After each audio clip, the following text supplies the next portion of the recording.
আজ মঙ্গলবার দুপুরে বাংলাদেশের পররাষ্ট্রমন্ত্রী ডক্টর খলিলুর রহমানের চীনে যাবার কথা। এটি যখন রেকর্ড করছি তখন তার বিমানে থাকবার কথা। একই সময়ে বাংলাদেশে একটি আমেরিকান বাণিজ্য দল সফর করছেন। আমেরিকান বাণিজ্য দলের সফরের সময় ডক্টর খলিলের এই চীন যাত্রা, এই টাইমিংটি কি স্রেফ কাকতালীয়, নাকি এর মধ্য দিয়ে কোনো কূটনৈতিক বার্তা রয়েছে? প্রিয় দর্শক, আজকে এ বিষয়টি নিয়ে কথা বলবো। শেষ পর্যন্ত সাথে থাকবেন।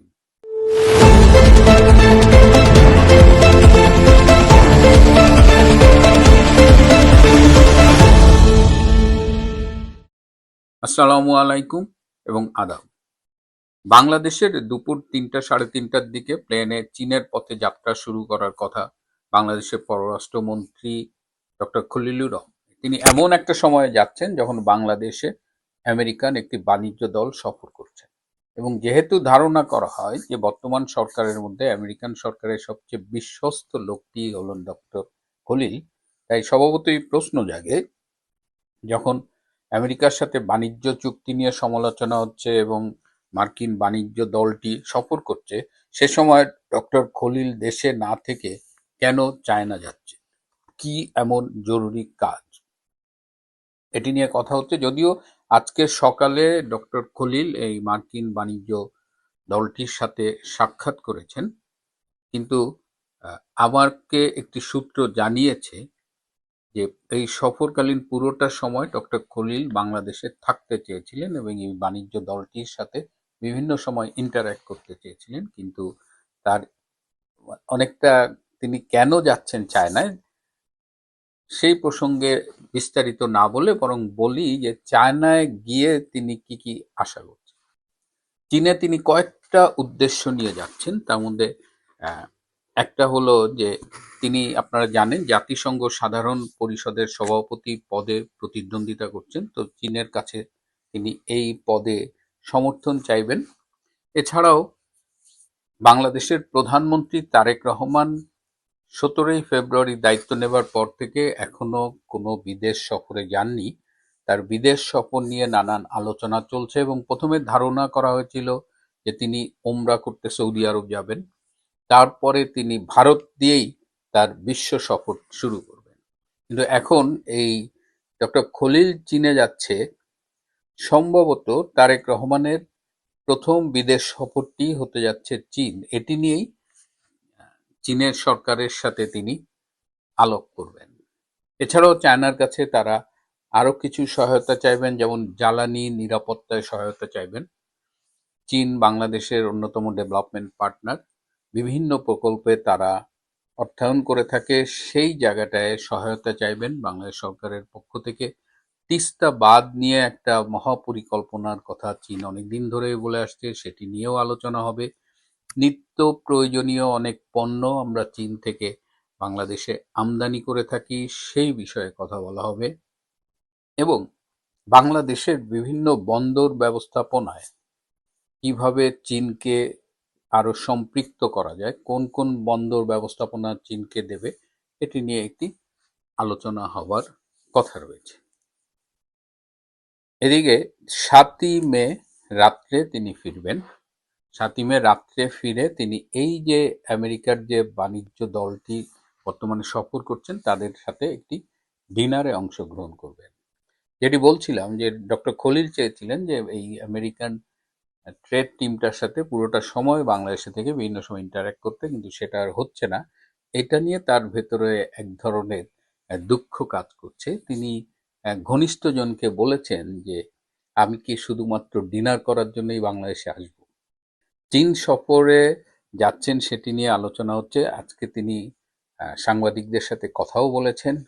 কিন্তু আপনাদের মনে আছে যে 7 থেকে 9 এপ্রিল ডক্টর খলিল এবং পররাষ্ট্র বিষয়ক প্রধানমন্ত্রীর উপদেষ্টা মিস্টার হুমায়ুন কবির তারা কিন্তু ভারত সফর করেছিলেন এবং সেখান থেকে তারা মরিশাস গিয়েছিলেন।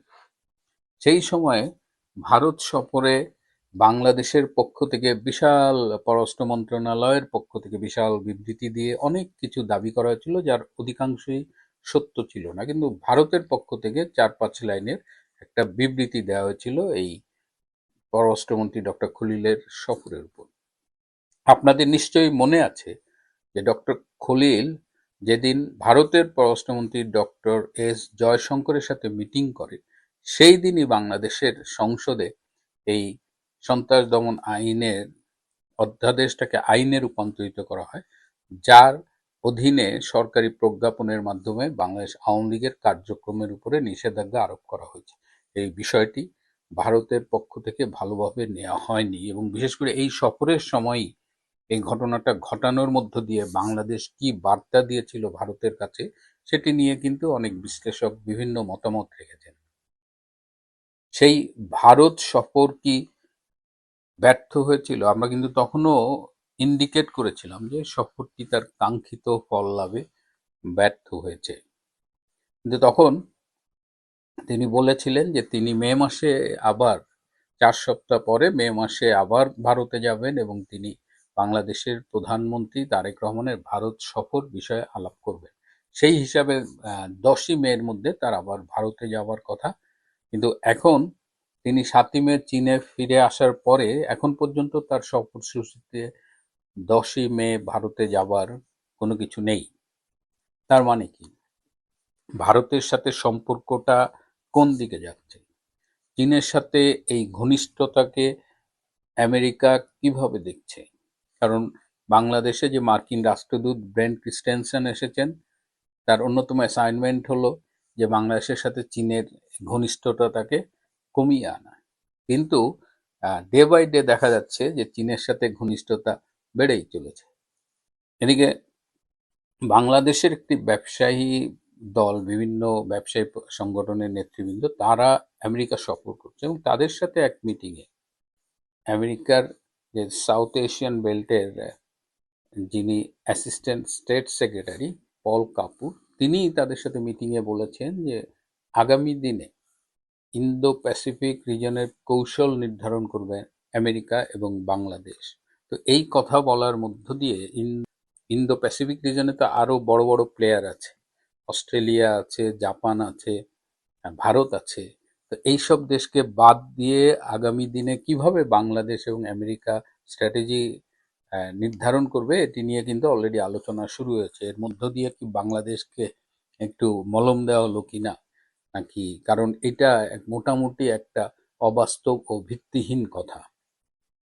এদিকে আজকে সকালে মার্কিন বাণিজ্য প্রতিনিধি দলের সাথে মিটিং করার পরে ডক্টর খলিল সাংবাদিকদের মুখোমুখি হয়েছিলেন এবং তিনি বিশেষ করে যে গতকাল যে বাংলা বা পশ্চিমবঙ্গ রাজ্যের যে নির্বাচনী ফলাফলটি ঘোষিত হলো, সেই প্রেক্ষিতে তিনি কিন্তু কিছু কথা বলেছেন এবং পশ্চিমবঙ্গে বিজেপির এই জয়লাভে বাংলাদেশ সরকারকে বেশ কিছুটা নার্ভাস মনে হচ্ছে এবং ডক্টর খলিল বলেছেন যে যদি পুশ ইন শুরু হয়ে যায়, যে অনেকেই আশঙ্কা করছেন যে সীমান্ত দিয়ে অনেক অনেককে বাংলাদেশি বলে, সে বাংলাদেশি হোক বা না হোক, বাংলাদেশি পুশ ইন করার একটা ঘটনা ঘটতে পারে এবং তখন বলেছেন ডক্টর খলিল যে বাংলাদেশও বসে থাকবে না। কিন্তু এই মুহূর্তে বিএনপির সরকারের বিভিন্ন নেতৃবৃন্দ বা মন্ত্রীদের কথাবার্তায়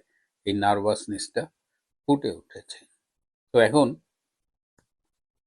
অবস্থা দৃষ্টে বোঝা যাচ্ছে যে একদিকে চীনের দিকে ঝুঁকছে, জামাতও চীনের দিকে ঝুঁকছে, আবার ভারতের সাথে একটা সূক্ষ্ম দূরত্ব তৈরি হয়ে যাচ্ছে। এরই মধ্যে গতকাল ভারতের হাইকমিশনার, যিনি বাংলাদেশে দীর্ঘদিন দায়িত্ব পালন করেছেন, প্রণয় ভার্মা, তিনি গতকাল ডক্টর খলিলের সাথে বিদায়ী সাক্ষাৎকার করেছেন এবং তিনি কয়েকদিনের মধ্যেই বাংলাদেশ ছেড়ে চলে যাবেন এবং তার জায়গায় নতুন ভারতীয় হাইকমিশনার আসবে।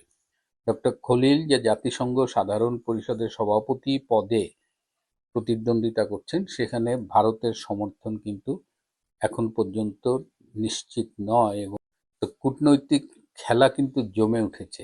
একদিকে আমেরিকার সাথে দালালি, আর একদিকে আমেরিকার শত্রু চীনের সাথে ঘনিষ্ঠতা, ভারতের কাছে মুচলেকা দিয়ে ক্ষমতায় আসা এবং এখন ভারতের সাথে দূরত্ব তৈরি করা, সব মিলিয়ে বিএনপি সরকারের ভবিষ্যৎ কোন দিকে যাবে এটি দেখবার জন্য আমাদের একটু অপেক্ষা করতে হবে। প্রিয় বন্ধুরা, আজ এ পর্যন্তই। ভালো থাকবেন, সুস্থ থাকবেন, তার চেয়েও জরুরি হলো নিরাপদে থাকবেন। সবাইকে অনেক ধন্যবাদ।